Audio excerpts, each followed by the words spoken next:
Hello प्यारे बच्चों, आज हम मैथ में टॉपिक चैप्टर फर्स्ट स्टार्ट करने जा रहे हैं जो है वास्तविक संख्याएं।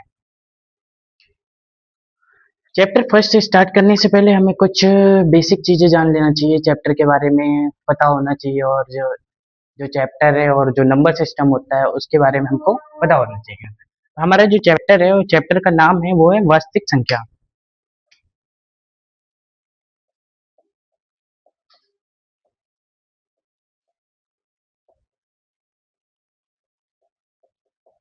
वास्तविक संख्याएं वे संख्याएं होती हैं जिनको हम लाइन पर या फिर कह सकें एक संख्या रेखा होता है जिसपे हम दर्शा सकते हैं, वो वास्तविक संख्याएं कहलाती हैं।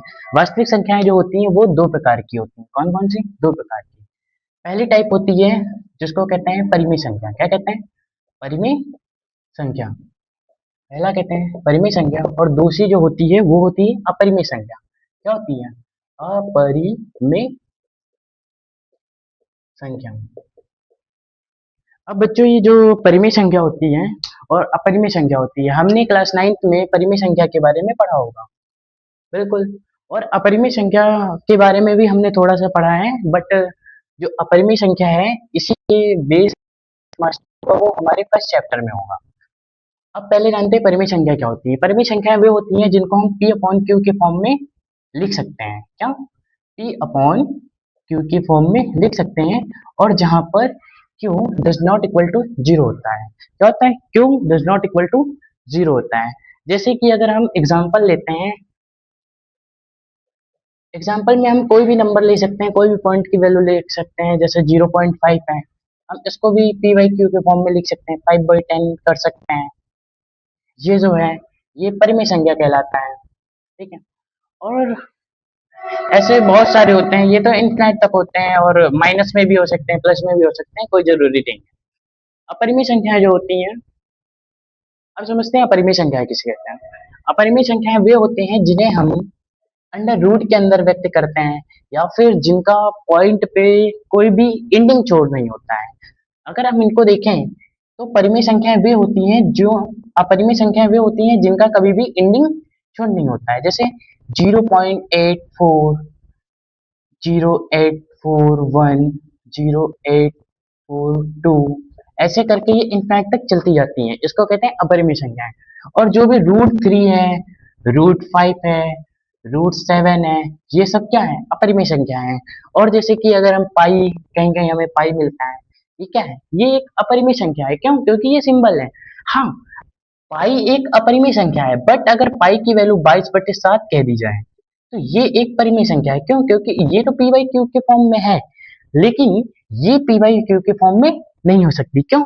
क्योंकि पाई की वैल्यू तो एक हम लगभग अप्रोक्स 22/7 मानते हैं, बट जो होती है 3.14 के एन सॉल होती है, इनफाइनाइट तक जाती है। इसलिए जो अपरिमेय संख्या होती है वो पाई को कहते हैं, बट 22/7 नहीं होती है।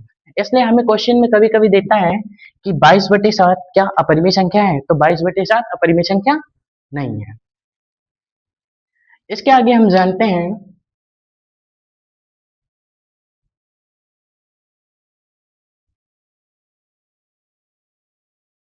रोक दी, रोक दो।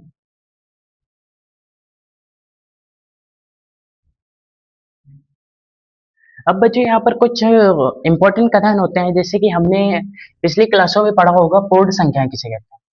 क्या पढ़ा है? पूर्ण संख्या। मुझे लगता है सब लोग को पता होगा पूर्ण संख्या किसे कहते हैं। पूर्ण संख्याएं वे संख्या होती हैं जो जीरो से स्टार्ट होती हैं और कहाँ तक? इंफिनिट तक जाती हैं। इन्हें कहते हैं पूर्ण संख्या। लेकिन हमें ये चीज ध्यान में रखना होता है कि पूर्ण संख्या कभी भी पॉइंट में नहीं हो सकती है और माइनस में नहीं हो सकती। जीरो एक पूर्ण संख्या है और वो इंफिनिट तक जाती है, वो पूर्ण संख्या कहलाती है। इसके बाद प्राकृतिक संख्या। प्राकृतिक संख्या वे संख्या होती हैं जिनको हम गिनने में यूज करते हैं। जैसे कि गिनती हो गई। गिनती हम कहाँ से स्टार्ट करते हैं? जीरो को गिनती में हम इन्वॉल्व नहीं करते हैं। क्यों? क्योंकि कोई भी चीज अगर है ही नहीं तो उसको तो हम गिन नहीं सकते हैं ना। बहुत लोगों को नहीं पता है कि वो कहते हैं जीरो प्राकृतिक संख्या नहीं है, लेकिन जीरो क्यों नहीं है, क्या ये कोई बताया है आज तक?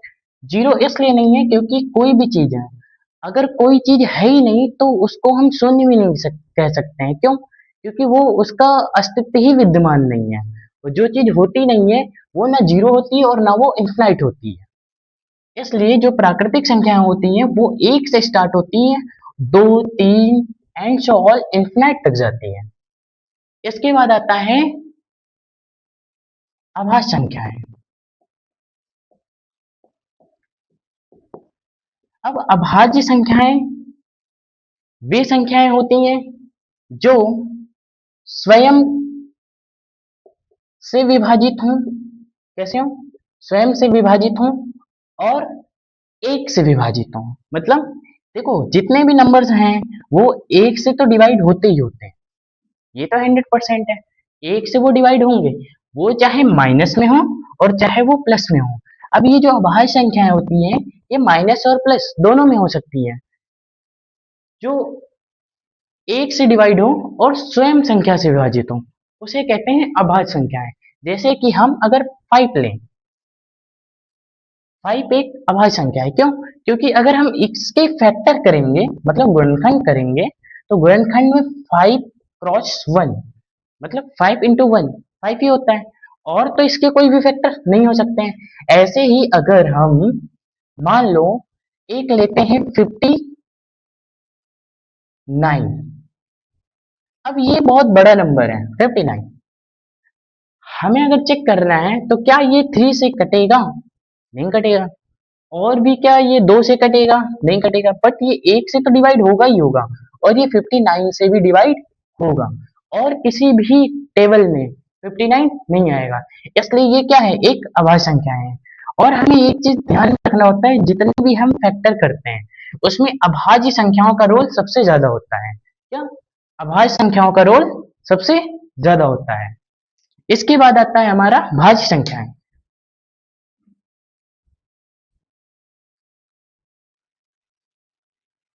अब समझते हैं भाज्य संख्याएं क्या होती हैं। अभी तो हमने अभाज्य समझ लिया, अभाज्य हमने अभी समझा था। अभाज्य वे होती हैं जिसमें एक इसको डिवाइड करे और ये स्वयं संख्या से डिवाइड हो और किसी से ना डिवाइड हो। अब अभाज्य है तो भी भाज्य भी होगी। भाज्य और अभाज्य आपस में मिलते जुलते शब्द हैं। आ लगा दिया तो अभाज्य बन गया, नहीं तो वो भाज्य है। ठीक इसका अपोजिट ही होता है। अगर कोई भी संख्या स्वयं से डिवाइड हो रही है, कैसे? स्वयं से विभाजित हो रही है और एक से भी विभाजित हो रही है, एक से तो पर्टिकुलर होती ही होती है, और अदर उसमें कोई भी फैक्टर आ जाते हैं, मतलब और किसी नंबर से वो विभाजित हो रही होती है, तो वो भाज्य संख्याएं हमारी कहलाती हैं। क्या कहलाती हैं? भाज्य संख्याएं कहलाती हैं। जैसे कि अगर हम नेक्स्ट एग्जांपल लेते हैं तो हम क्या कहेंगे? हम अगर एग्जांपल लें तो हम ले सकते हैं 10, ये क्या है? 10 है। 10 क्या भाज्य नंबर, भाज्य वैल्यू है? हो सकती है। अब इसके अगर हम फैक्टर करेंगे तो हमने देखा 5 2 2 1, इसके फैक्टर में 10 के फैक्टर में 5 और 2 ये दो वैल्यू आई। ये दो जो वैल्यू आई हैं इसका मतलब एक से तो डिवाइड हो ही रहा है, ये 5 से भी डिवाइड हो रहा है, 2 से भी हो रहा है और 10 से स्वयं से भी हो रहा है। इसका मतलब ये इसके जो चार चीजें हैं ये चारों से डिवाइड हो रहा है, और जो चार जिसके चार गुणनखंड हो जाएं या स्वयं और एक के अतिरिक्त किसी से डिवाइड हो वो कहलाती हैं भाज्य संख्याएं। अब हमने यहाँ पर देखा 5 और 2, इस पे विशेष ध्यान देते हैं। हमने इसको तो डिवाइड किया, 5 और 2 में डिवाइड हुआ, कटा। अब जो ये 5 है और ये 2 है ये कैसी संख्याएं हैं? ये अभाज्य संख्याएं हैं। कैसी संख्याएं हैं? ये अभाज्य संख्याएं हैं। अब इसके बाद हम एक छोटा सा टॉपिक है सम और विषम का, वो पढ़ते हैं। उसके बाद हम फिर लौटते हैं अपने टॉपिक पर, परिमेय संख्या और अपरिमेय संख्या पर। इनका रोल क्या है वो सब यहीं पर ही आज के ही टॉपिक में हम जानेंगे। अब यहाँ पर बात आती है विषम संख्या की, और एक होती है सम संख्या। ये दोनों कुछ ज्यादा ही इंपॉर्टेंट है और समझते हैं। विषम संख्याएं वे संख्याएं होती हैं जो दो से डिवाइड नहीं होती हैं, अर्थात जो दो से विभाजित दो से विभाजित ना हो वे संख्या कैसी कहलाएंगी? विषम संख्याएं कहलाएंगी। कैसी? विषम संख्याएं कहलाएंगी।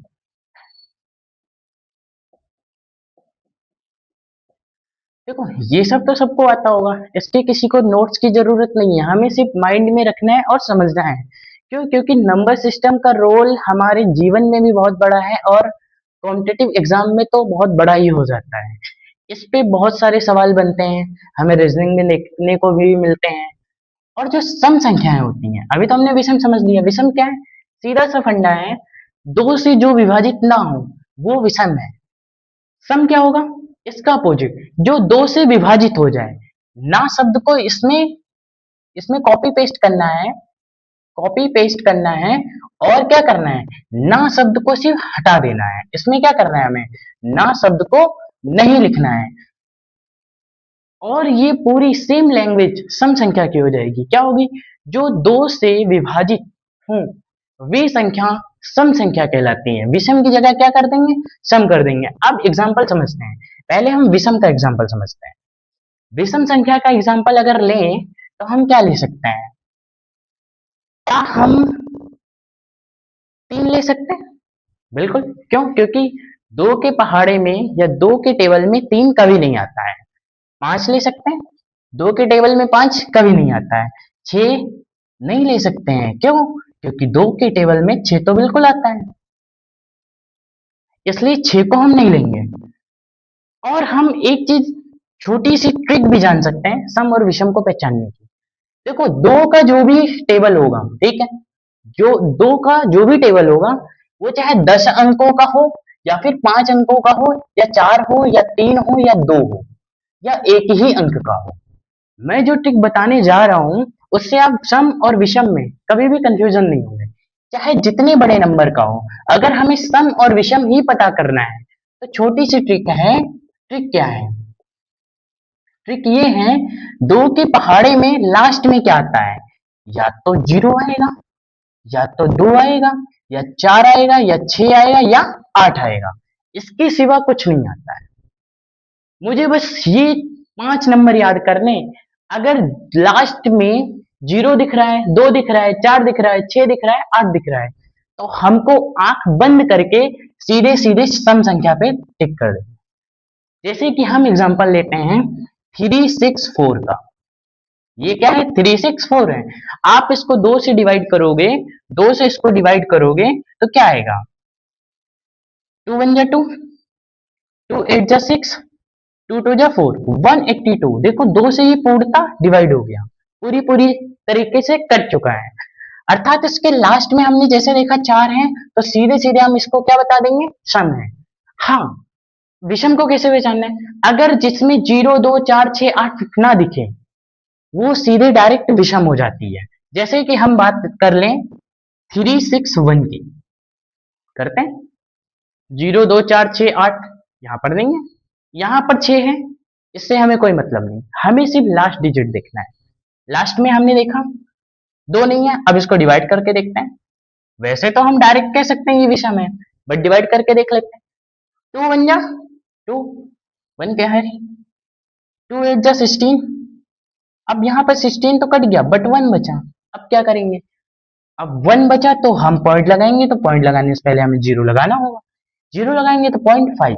अब देखो इसकी वैल्यू पॉइंट में चली गई लेकिन इसकी वैल्यू पॉइंट में नहीं गई। तो जिसकी वैल्यू अगर काटने पे पॉइंट में चली गई तो वो तो डायरेक्टली विषम है ही है। क्यों? क्योंकि मैंने कहा है ये दो से पूरी पूरी तरह विभाजित होगा बट ये पूरी तरह विभाजित नहीं होगा, यहाँ पर वैल्यू पॉइंट में आई। इसलिए हम समझ सकते हैं सम और विषम क्या होता है। अब सम और विषम को बताने का रोल क्या था, मेरा पूरा मोटिव क्या था, वो बस इतना ही था कि अभी हमने एक टॉपिक पढ़ा था क्या? अभाज्य संख्याएं। क्या पढ़ा था? अभाज्य संख्याएं।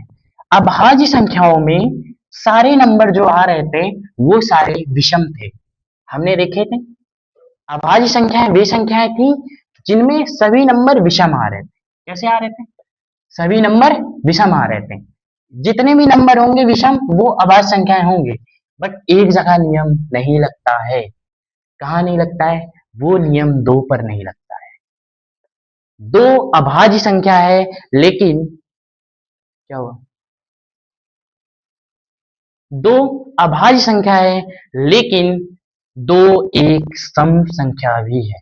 कैसी है? सम संख्या भी है। ये विषम नहीं है। इसके अलावा हम कोई भी एग्जांपल ले लें, लेट्स हमने 13 लिया, ये भी अभाज्य संख्या है, लेकिन ये विषम है, सम नहीं है। तो हमसे क्वेश्चन पूछा जाता है कि ऐसी कौन सी संख्या है जो सम है और अभाज्य भी है, तो वो एक ही नंबर है, वो क्या है? 2 है। ओके, क्लियर हुआ? अब ये हमने पढ़ लिया, हमें पता चल गया सम विषम और अभाज्य पूर्ण संख्याएं, नेचुरल नंबर, ये सब जो भी है तिकड़म, ये सब हमको पता है और हमने क्लास 9th में अच्छे से पढ़ा है। हमें यहाँ पढ़ना था परिमेय संख्या और अपरिमेय संख्या। अब परिमेय संख्या का रोल क्या है? सबसे पहले तो हम ये समझेंगे कि जो भी प्राकृतिक संख्याएं, जितनी भी प्राकृतिक संख्याएं हैं, वे परिमेय संख्याएं होती हैं। क्या होती हैं? परिमेय संख्याएं हैं। जितनी भी प्राकृतिक संख्या है, जितनी भी प्राकृतिक संख्या है, वे परिमेय संख्या है। लेकिन अगर स्टेटमेंट उल्टा कर दे, क्या सभी परिमेय संख्या प्राकृतिक संख्या है? क्या सभी परिमेय संख्या प्राकृतिक संख्या है? तो बिल्कुल गलत। क्यों? क्योंकि सभी परिमेय संख्याएं प्राकृतिक संख्याएं नहीं हो सकती हैं। हमने लिखा -3/2, ये प्राकृतिक संख्या नहीं है। लेकिन सभी प्राकृतिक संख्याएं परिमेय संख्याएं हो सकती हैं, जैसे कि हमने लिखा 3, तो 3 को 3/1 भी लिख सकते हैं, जो एक परिमेय संख्या है, क्योंकि ये p/q के फॉर्म को पूरा कर रही है। q does not equal to जहां पर 0 है, क्योंकि यहाँ पर q की वैल्यू 1 है।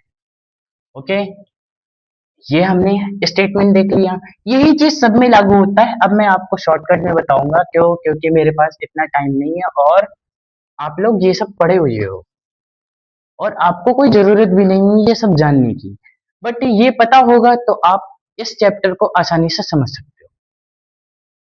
अब हम बात करते हैं पूर्ण संख्या की। क्या सभी पूर्ण संख्याएं परिमेय संख्या हैं? तो बिल्कुल राइट।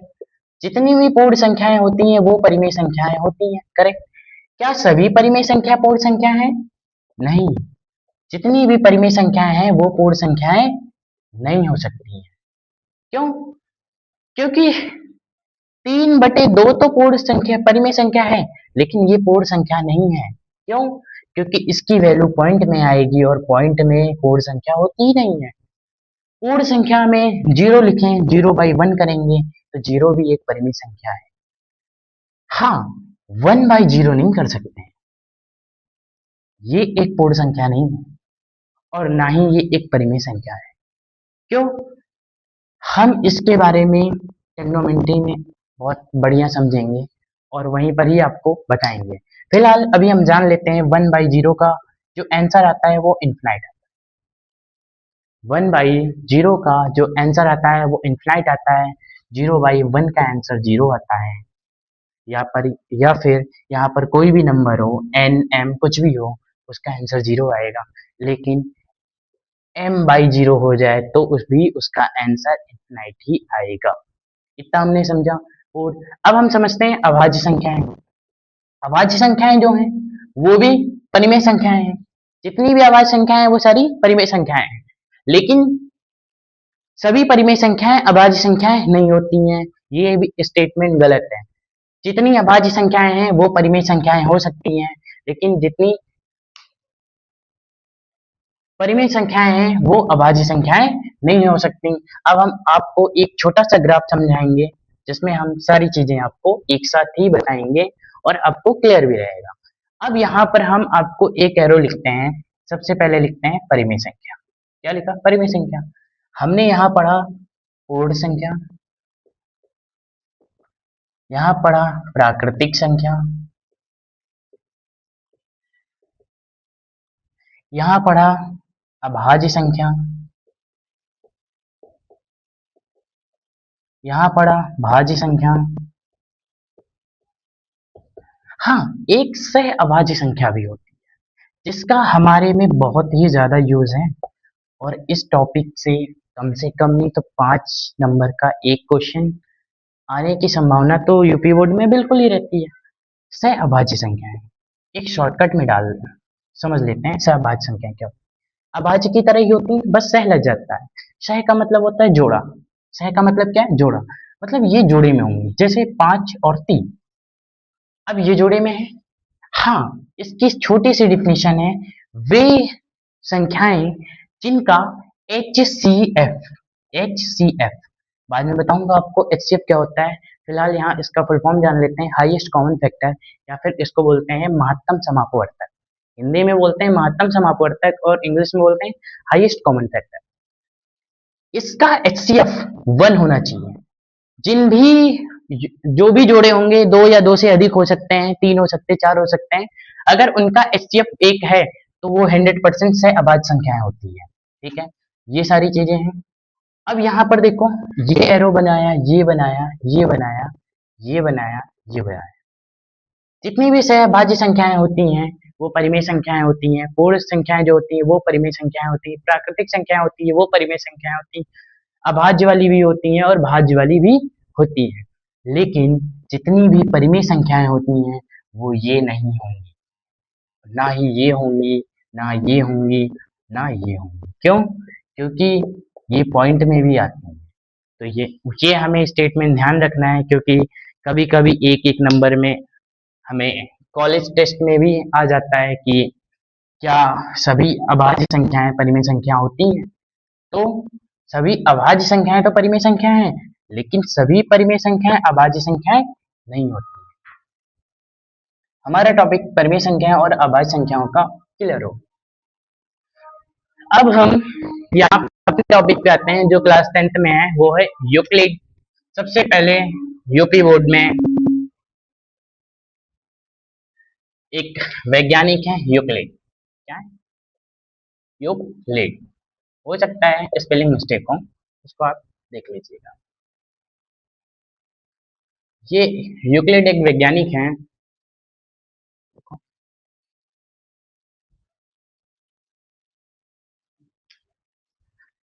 एक वैज्ञानिक है यूक्लिड। इनका अर्थ में अगर हम इनकी बात करें तो ज्योमेट्री में बहुत बड़ा योगदान है इनका। और इन्होंने एक एल्गोरिथम दिया है जिसका हम यूज फर्स्ट चैप्टर में एचसीएफ निकालने के लिए करते हैं। क्या? एचसीएफ निकालने के लिए करते हैं। अब यहाँ से आपका चैप्टर स्टार्ट है। जितनी भी कहानी थी और जो भी पूर्ण संख्या अभाज्य संख्या पढ़ना था वो सब हमने पढ़ लिया है।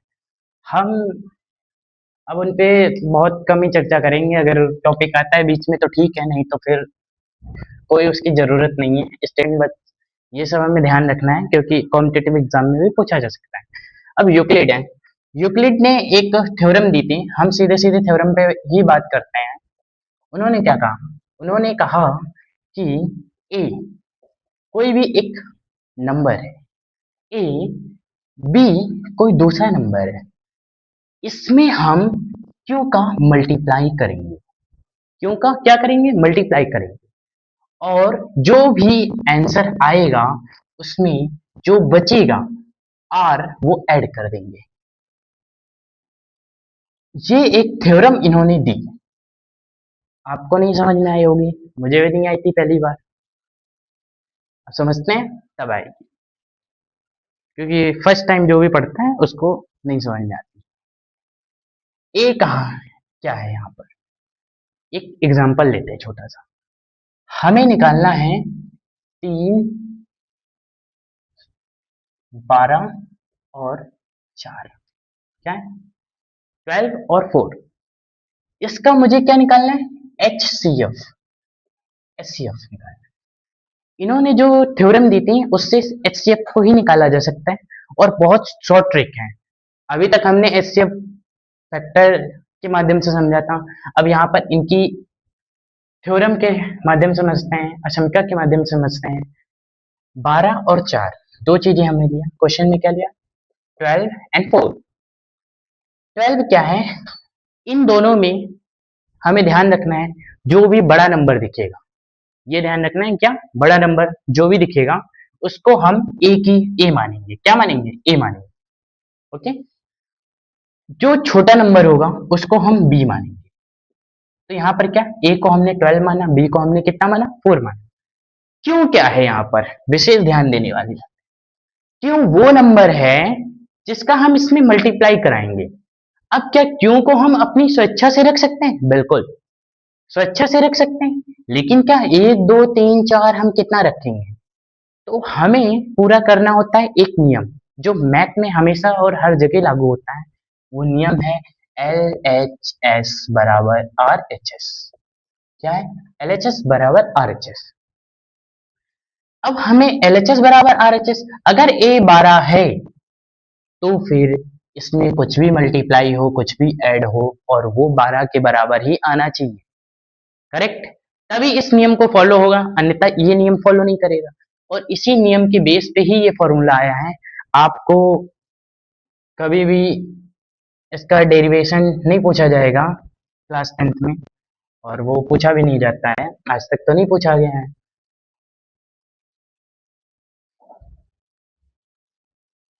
12 लिखा हमने, बी की जगह 4 लिखा, क्रॉस किया। अब मुझे ध्यान में रखना है, इसका इतने से मल्टीप्लाई करो कि या तो वो संख्या 12 हो जाए या उससे छोटी रहे, इससे बड़ी नहीं होनी चाहिए। तो मैं 3 से मल्टीप्लाई करता हूँ, तो 4 3 जा 12, 12 हो गया, 12 हो गया। अब बचा कितना हमारे पास? जीरो। क्या बचा? जीरो। अगर हम वेर जहां पर क्यू इक्वल्स टू 3 है और आर इक्वल्स टू 0 है, एलएचएस बराबर आरएचएस हो गया। अब एचसीएफ कैसे फाइंड करेंगे? तो एचसीएफ फाइंड करने का सीधे से तरीका है, हमें जब तक आर जीरो नहीं होगा, आर टेंडेंट टू जीरो, जब तक आर जीरो नहीं होगा तब तक एचसीएफ नहीं मिलेगा, और जब आर जीरो हो जाएगा तो एचसीएफ क्या होगा? एचसीएफ हमारी ये वैल्यू होगी। क्या होगी? ये वैल्यू। ध्यान रखना, जो बी होता है वही एचसीएफ होता है, मतलब हमने पहले माना है वो भी नहीं, जो लास्ट में प्रोसेस करेंगे वो भी हो। ओके, तो यहां पर एचसीएफ क्या आएगा? 12 और 4 का हाईएस्ट कॉमन फैक्टर करता है, अर्थात यहां पर लिखते हैं HCF कितना होगा?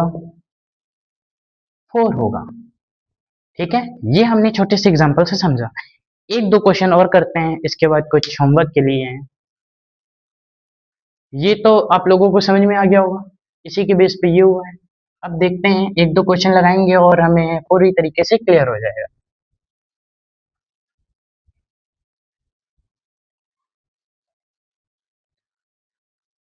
सबसे पहले हम छोटा सा फॉर्मूला लिख लेते हैं, A equals to B cross Q plus R. ये हमारे पास क्या है? ये हमारे पास फॉर्मूला है। क्वेश्चन क्या है? क्वेश्चन है हमारे पास 64 एंड क्या ले लें? 24 ले लेते हैं, जो होता देखा जाएगा। एचसीएफ तो निकलेगा ये 100%, क्योंकि कोई भी थ्योरम जो भी देता है वो गलत नहीं हो सकता। अब यहाँ पर हमने ए क्या माना? ए हमने माना 64। मैं आपको हर बार नहीं बताऊंगा, एक बार आपको लिख के बता रहा हूँ, क्योंकि मेरी आदत नहीं है किसी भी चीज को एक ही बार एक्सप्लेन करने की। आप वीडियो को बैक करके देख सकते हो। इसके बाद मैं आपको शॉर्ट में बताने की कोशिश करूंगा। क्यों? क्योंकि ये 1 से 2 नंबर में आते हैं और इस पे ज्यादा टाइम लगाएंगे तो हमारे 5 नंबर के सवाल छूट सकते हैं। ए को हमने 64 माना और बी को हमने यहाँ पर 24 माना। करेक्ट? तो 64 इक्वल्स टू 24। अब इसमें क्या करें कि जो 64 बना दें, तो 100% है, 2 का मल्टीप्लाई कराएंगे। कितने? 2 का मल्टीप्लाई कराए। अगर 24 में 2 का मल्टीप्लाई कराओगे तो 8 48 होगा। करेक्ट? अब 48 को 64 में क्या करना है? मुझे लेस करना है, जो आएगा वो ऐड कर देना है। करेक्ट? 64 माइनस 48, 14 में से 8 गया तो 6 ही बचता है। यहाँ पर क्या बचा? 5, 5 में से 4 गया तो 1 बचेगा। क्या बचे? 1। यहाँ पर कितना बचा? 16 बचा। ओके, कोई डाउट नहीं होना चाहिए। अब ये पहला स्टेप हो गया। दूसरा स्टेप में भी इसी फॉर्मूले के होते हैं। अब इसको हमें लीव कर देना है। क्या करना है? छोड़ देना है। अब मेरा ए क्या होगा? यहाँ पर यही बात समझने वाली है। ए हमारा हमेशा ये वाला नंबर होगा 24, और बी क्या होगा? बी हमारा हमेशा ये वाला नंबर होगा। 16। याद रखना, हमेशा बड़ा वाला ए होता है, छोटा वाला ये होता है, इस जगह वाला कोई मतलब नहीं, क्योंकि ये हमने अपनी इच्छा से लिया है और ये नंबर ही लेंगे। तो इसको आगे पीछे आप लिखोगे तो फिर आपके सवाल गलत होने की संभावना बहुत ज्यादा होगी। अब यहाँ पर फिर वही अप्लाई करते हैं, 24 इक्वल्स टू 16 इंटू, क्या करेंगे, 1 ही में जाएगा, क्योंकि 16 दूनी 32 होता है, 16 हो जाएगा। अब 24 में 16 घटाओ तो कितना बचेगा, 4 इधर 4 उधर, मतलब 8 बचेगा। कितना बचेगा, 8 बचेगा, करेक्ट, 8 ही बचेगा। अब 8 बचेगा। अब क्या करेंगे, फिर यहाँ पर ए हमारा 16 होगा और बी हमारा 8 होगा। ओके, 16 यहाँ लिखेंगे, 8 यहाँ लिखेंगे, 2 से मल्टीप्लाई करेंगे, प्लस 0 करेंगे, हमारा आंसर कंप्लीट होता है यहाँ पर। और यहाँ पर 64 24 का एचसीएफ कितना आएगा, ये वाला नंबर 8। कितना आया, 8। एचसीएफ का मतलब क्या था, हाईएस्ट कॉमन फैक्टर। 8 से वो कोई बड़ी संख्या नहीं है जो 24 को भी डिवाइड करे, 64 को भी डिवाइड करे, करेक्ट। अगर हम 12 को 12 का पहाड़ा पढ़ते हैं तो 12 दूनी 24 होता है और 12 पंचे 60 होता है, 64 नहीं होता है। तो 24 तो कटेगा बट 60 नहीं कटेगा। लेकिन 8 का पहाड़ा पढ़ेंगे तो 24 भी आएगा और 64 भी आएगा। हम आशा करते हैं कि आपको ये क्वेश्चन का आंसर समझ में आया होगा। लेकिन रब करने वाला लेके आओ, ठीक है। आपको ये क्वेश्चन तो समझ में आया ही होगा। अब एक क्वेश्चन है जो हम शॉर्टकट में करेंगे और बहुत जल्दी करेंगे। क्यों, क्योंकि हमें इसी तरीके से करना है जो तरीका अब हम बताने जा रहे हैं। इससे पहले वाला तो हमने आपको समझाने के लिए बताया था। अब जैसे कि हम कोई भी एग्जांपल लेते हैं, हमने लिया 36 और लिया 80, क्या लिया, 80 और 36। एक और नंबर ले लेते हैं, 3 नंबर लेते हैं। नहीं, आज 2 ही वाला समझते हैं, 3 नंबर कल वाला समझते हैं, नहीं तो आप लोग कंफ्यूज हो जाओगे। लेकिन अब आप हाई स्कूल में आ गए हैं तो थोड़ा ज्यादा पढ़ने की आदत डालें। ए यहाँ पर क्या होगा, 36 36। बी क्या होगा, 18 होगा। इसका मल्टीप्लाई हमें क्या करना है, 2 से करना है। 18 तो जा 36 प्लस 0। तो इसका एचसीएफ कितना आ गया, फर्स्ट राउंड में ही आ गया। 36 और 18 का एचसीएफ कितना आ गया, 18 आ गया। बहुत छोटा सा एग्जाम्पल था, मुझे नहीं पता था इतना भी छोटा आएगा। चलो कोई दिक्कत नहीं, दूसरा देखते हैं। एक हम देखते हैं 24,6 का, इसका 6 का। इसके बाद एक और एग्जाम्पल देखेंगे, फिर 5 क्वेश्चन आपको देंगे और आगे की क्लास हमारी कल होगी। इसमें क्या होगा, 24 = 6 इंटू, थोड़ा सा यहाँ पर चेंज करते हैं, 24 और 6 ना लेकर के हम यहाँ पर लेते हैं 30। कितना, 30। इसका निकालते हैं, 24 13 इंटू 1 प्लस कितना हो, प्लस मेरे अकॉर्डिंग तो 11 होना चाहिए, क्योंकि 1 और करेक्ट है, 11 होगा। अब क्या करेंगे, यहाँ 13 लिखेंगे, इसको यहाँ उतारेंगे, इसमें 1 का मल्टीप्लाई क्या बचा, 2 बचा। ओके, 11 यहाँ उतारेंगे, 2 यहाँ उतारेंगे, इसमें 5 का मल्टीप्लाई प्लस 1 बचा। अब यहाँ पर ही वो बच्चे गलती करते हैं, वो 5 को उतार देंगे क्योंकि ये बड़ी संख्या समझते हैं। लेकिन हमें देखना क्या है, इसके में और इसके में बड़ी संख्या क्या है, ये है। 100% बात है, यही बड़ी संख्या होगी, ये हो नहीं सकती। क्यों, क्योंकि ये तो रिमाइंडर है, शेषफल है, और शेषफल कभी भी इससे बड़ा हो ही नहीं सकता है। अब हमें क्या करना है, 2 को यहाँ उतारना है, 1 को यहाँ उतारना है, इंटू 1 करेंगे, सॉरी इंटू 2 करेंगे, आंसर 0 प्लस 0 हो गया। अब यहाँ पर हमें HCF ठीक उसी तरह देखना है जैसे हमने पहले देखा करते थे ये वाला। तो यहाँ पर क्या है, ये है 1।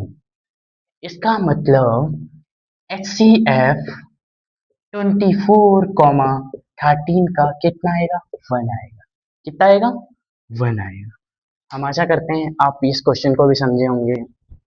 अब आपके लिए कुछ होमवर्क है, इसके आगे की बातें कल ही होंगी।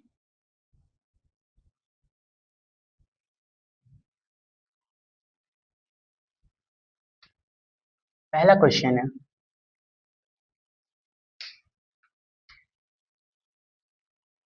54, 11।